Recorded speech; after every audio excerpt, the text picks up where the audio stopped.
दिलजीत दोसांझ अपनी illuminati tour के दौरान हमेशा ही किसी न किसी विवाद का हिस्सा बन जाते हैं। हाल ही में दिलजीत दोसांझ का इल्यूमिनाटी इंदौर वाला कॉन्सर्ट एक नए विवाद का केंद्र बन गया था, जब बजरंग दल ने उस कॉन्सर्ट के खिलाफ प्रोटेस्ट शुरू कर दिया था। आरोप ये था कि कॉन्सर्ट में शराब और मीट खुलेआम सर्व की जाएगी, जिससे शहर की संस्कृति पर असर पड़ेगा।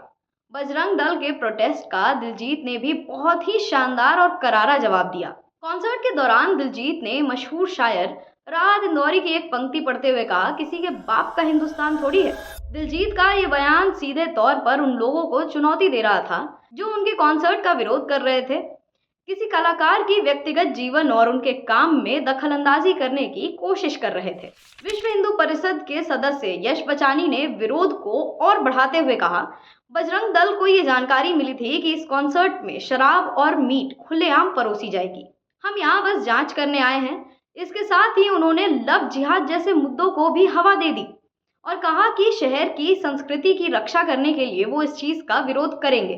कॉन्सर्ट के दौरान दिलजीत ने सीधे तौर पर बजरंग दल का तो नाम नहीं लिया, लेकिन उनकी शायरियों के जरिए उन्होंने विरोधियों को कड़ा संदेश दे दिया। वो शेर सुनाते हुए बोले, अगर खिलाफ है तो होने दो, जान थोड़ी है, ये सब धुआं है, आसमान थोड़ी है, सबका खून शामिल है यहाँ इस मिट्टी में, किसी के बाप का हिंदुस्तान थोड़ी है। आखिरकार इंदौर के कॉन्सर्ट में ना ही शराब परोसी गई, ना ही वैसा मांसाहारी भोजन जैसा कि वो लोग कह रहे थे।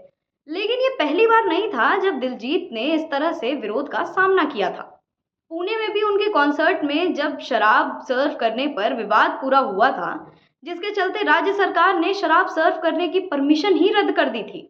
दिलजीत के इस विरोध और जवाब ने एक नया सवाल खड़ा कर दिया है कि क्या ये सब भारतीय संस्कृति और पर्सनल इंडिपेंडेंस का मामला है, या फिर दिलजीत अपने कॉन्सर्ट टूर को बचाने के लिए इस तरह के विवादों को हवा दे रहे हैं। क्योंकि जब से वो इस टूर पर निकले हैं तब से ही वो किसी ना किसी तरह से कंट्रोवर्सी का हिस्सा बन ही जाते हैं, और इन कंट्रोवर्सीज की वजह से वो खबरों में भी बने रहते हैं, और खबरों का सीधा सीधा फायदा उनके कॉन्सर्ट्स को होता है। इसी तरह हैदराबाद में भी उनके गानों पर सेंसरशिप लगाई गई थी, जिसमें दिलजीत ने अपने ही तरीके से इन विरोधियों को कहा था, I am not defending my self और माई सॉन्ग्स, मैं सिर्फ इतना चाहता हूँ कि अगर आप सेंसरशिप लगाना चाहते हैं गानों पर, तो सेंसरशिप तो भारतीय सिनेमा पर भी लगना चाहिए, राइट। भारतीय सिनेमा में तो जितनी बड़ी गन होती है उतना ही बड़ा हीरो होता है। कौन सा बड़ा एक्टर ऐसा है जिसने शराब के गाने या फिर सीन्स ना किए हों? है कोई? याद आ रहा है? मुझे तो कोई नहीं याद आ रहा है। अगर आपको याद आ रहा हो तो मुझे बता दो। तो अगर आपने सेंसरशिप लगानी है तो आप प्लीज लगाएं, लेकिन सब पर ये चीज लागू करें। बी टाउन की सारी गॉसिप्स और सारी लेटेस्ट अपडेट्स के लिए like and subscribe news connect. देश दुनिया की हर बड़ी खबर देखिए हर घंटे नई खबर के साथ, सिर्फ आपके अपने चैनल न्यूज कनेक्ट पर। न्यूज कनेक्ट यानी खबरों से आपका कनेक्ट। न्यूज कनेक्ट को लाइक करें और सब्सक्राइब करें ताकि आप रहें हर वक्त हर खबर से अपडेटेड।